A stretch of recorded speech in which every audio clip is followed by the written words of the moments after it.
kemarin sore bahwa Kepala BGN Dadan Hindayana diganti, beserta wakil-wakil ketua juga diganti. Nah, ini mengagetkan semua pihak, sekaligus menyenangkan, membahagiakan, dan ada perasaan bahwa rupanya Presiden mendengarkan apa yang dikeluhkan rakyat. Nah, satu hal yang mengejutkan bahwa mulai dini hari tadi, Kejaksaan Agung sudah menggeledah kantor BGN. Ada dugaan korupsi di sana.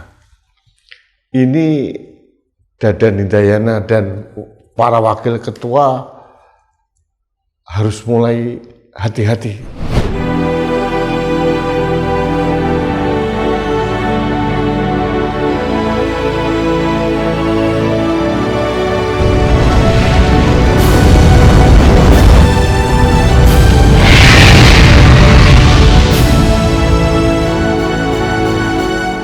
Halo sahabat Indonesia, kita bertemu kembali dalam Opini Rudi di Anak Bangsa TV. Sahabat Indonesia, kemarin saya sudah menyiapkan satu konten untuk mengkritisi rencana Kepala BGN untuk memberikan MBG di sekolah-sekolah di luar negeri, khususnya sebagai pilot project di Jeddah atau Riyadh gitu. Belum sempat kita tayangkan, ada berita kemarin sore bahwa Kepala BGN Dadan Hindayana diganti, beserta wakil-wakil ketua juga diganti.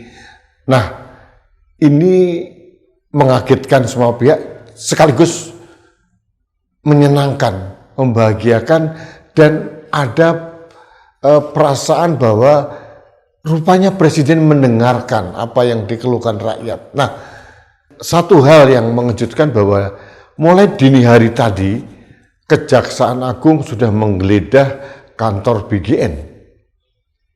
Ada dugaan korupsi di sana. Ini Dadan Hindayana dan para wakil ketua harus mulai hati-hati. Dalam penggantian ini, persepsi saya adalah satu, terima kasih kepada Presiden merespon dengan tegas bahwa salah tata kelolanya BGN atau MBG ini tidak lepas dari policy dari pimpinan-pimpinannya. Namun yang agak mengecewakan, penggantinya adalah orang internal juga, mantan wakil kepala BGN, Nani Sdeyang. Ibu Nani Sdeyang ini adalah diehard Prabowo Subianto dari 2014, pendukung tulen. Tapi sepengetahuan saya, latar belakang beliau adalah jurnalis.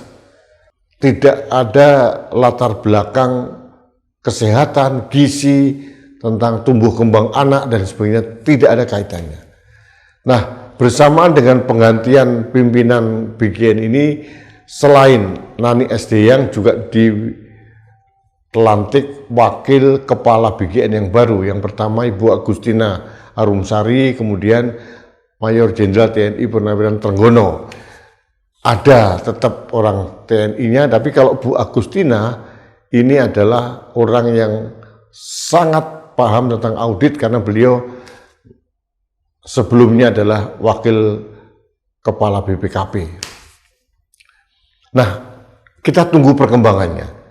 Apakah ada korupsi selama kepemimpinan Dadan Hindayana, salah tata kelola dan sebagainya? Kita tunggu kabar dari Kejaksaan Agung. Tapi rasanya tidak ada asap kalau tidak ada api. Tidak mungkin Kejaksaan Agung menurunkan tim untuk menggeledah kantor BGN kalau tidak ada dugaan penyalahgunaan uang negara. Uangnya memang jumbo. Tahun 2025 itu sudah 71 triliun. Tahun 2026 dianggarkan 335 triliun, kemudian diturunkan menjadi 268 triliun. Tapi memang kalau kita tahu pembelanjaan dari BGN ini memang ugal-ugalan, brutal. Pembelian kaos kaki, pembelian alat dapur, pembelian motor listrik, pembelian macam-macam yang tidak masuk akal. Ikat pinggang, apapun lah dibeli. Untuk apa? Gitu. Karena seharusnya kalau dengan tata kelola yang sekarang, ini kan sudah harusnya menjadi kewajiban dari mitra dapurnya, yaitu yang pemiliknya SPPG ini. Ini memang harus kita tunggu kabar kejelasannya dari Kejaksaan Agung, apakah ada dugaan kickback atau korupsi atau gratifikasi atau bentuk korupsi yang lain, kita tunggu saja. Yang jelas saya merespon positif penggantian kepala BGN ini karena memang tidak mampu,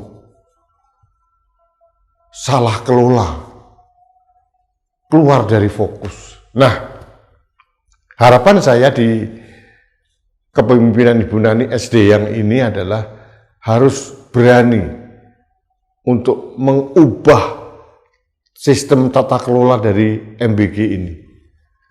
Harus berani memfokuskan pada kelompok-kelompok tertentu yang menjadi prioritas Presiden. Yang menjadi prioritas Presiden adalah menurunkan angka stunting. Nah, kalau itu menjadi titik sentral utama, harusnya yang diberi makan itu adalah ibu hamil, ibu menyusui, anak dengan 1000 pertama kelahiran, kemudian daerah-daerah yang mempunyai kantong kemiskinan ekstrim, itu akan jauh lebih efektif, akan jauh lebih tepat sasaran. Dan kalaupun dananya dinaikkan per menunya, tidak akan membebani APBN karena jumlahnya pasti akan jauh lebih kecil dibandingkan dengan hanya ambisius mencapai target 82 juta anak. Itu terlalu ambisius. Kalau kita melihat referensi dari Jepang, India, Inggris, Amerika, Norwegia atau apa, itu melakukan secara bertahap dan kemudian ada project piloting dulu, dievaluasi, dianalisa, diperbaiki. Ini tidak langsung brek massal begitu.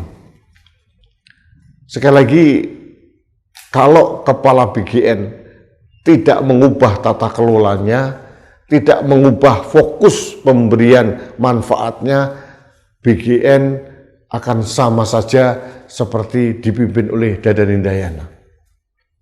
Syarat mutlak itu harus diubah tata kelolanya. Tata kelolanya tidak usah menggunakan dapur SPPG atau massal seperti sekarang.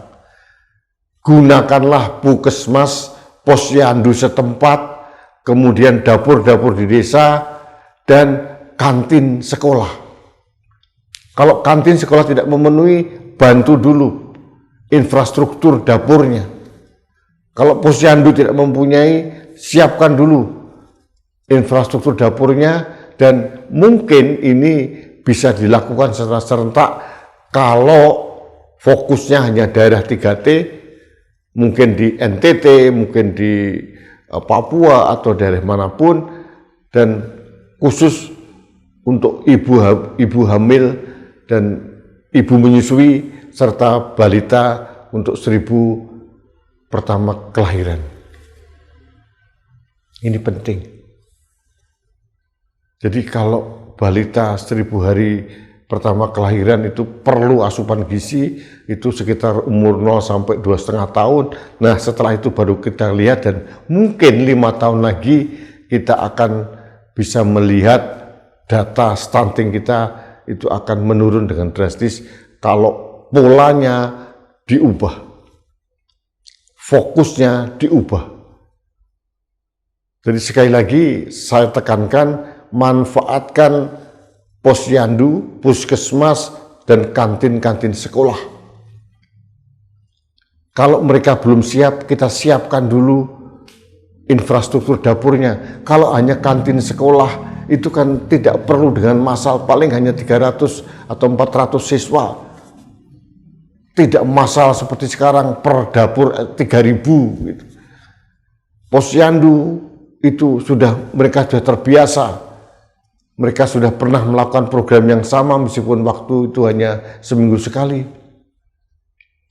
Jadi menurut saya ini menjadi indikator atau parameter keberhasilan Ibu Nani SD yang kalau ingin membantah stigma bahwa dia tidak mempunyai kompetensi untuk menangani gizi anak.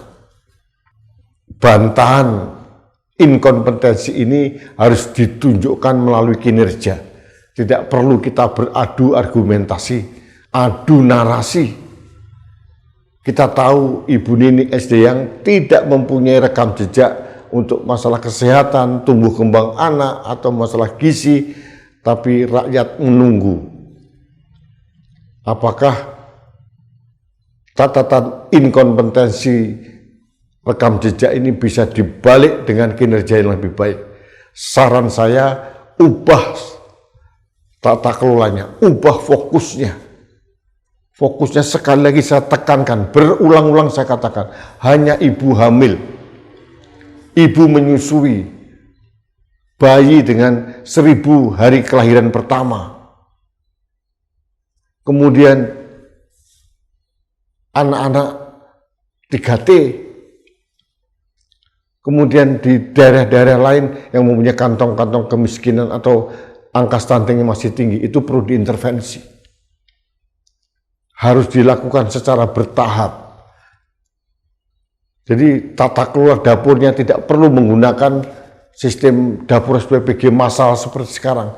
Berdayakan posyandu, puskesmas, dapur desa, negara menyiapkan itu, dan kantin sekolah. Itu jauh lebih efektif, dana langsung ditransfer ke mereka. Tidak boleh lagi H+45, tapi mungkin H+1, H+2, itu harus rajin. Dan yang penting, lakukanlah audit secara terbuka.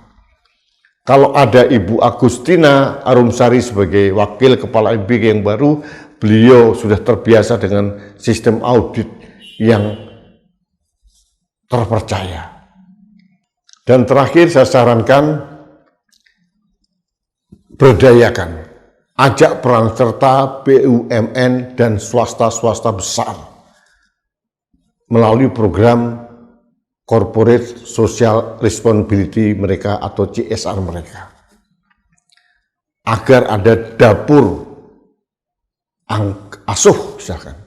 Satu perusahaan besar mempunyai beberapa dapur asuh di satu wilayah, itu lebih efektif. Dan mereka, para perusahaan ini, BUMN dan swasta yang mempunyai dapur asuh di beberapa desa ini diberikan insentif keringanan pajak, misalkan begitu. Itu akan jauh lebih efektif, dan yang paling penting tidak terlalu membebani APBN. Ini penting dilakukan, kalau tidak kita akan terus terbebani dengan APBN. Sahabat Indonesia, ini saran konkret saya. Saya tidak skeptis dengan kepala BGN yang baru, tapi saya hanya memberikan saran, dan keraguan-raguan publik termasuk saya terhadap sosok Nani SD yang harus dijawab dengan kinerja yang baik. Sekali lagi, tanpa ada perubahan tata kelola, tanpa ada perubahan fokus pemberian manfaat MBG, dan tanpa pelibatan BUMN dan CSR dari perusahaan swasta, itu akan tetap membebani APBN, dan saya yakin akan mengulangi kesalahan yang sama. Kejaksaan Agung akan datang lagi kalau tidak ada perubahan konsep apa-apa. Kita tunggu saja seperti apa perubahan yang dibuat oleh kepala BGN dan wakil kepala BGN yang baru. Kita monitor terus. Niat yang mulia dari Presiden harus dibarengi dengan cara yang mulia. Niat baik harus dilakukan dengan cara yang baik pula. Terima kasih sahabat Indonesia, kita bertemu kembali dalam Opini Rudi selanjutnya. Sampai jumpa.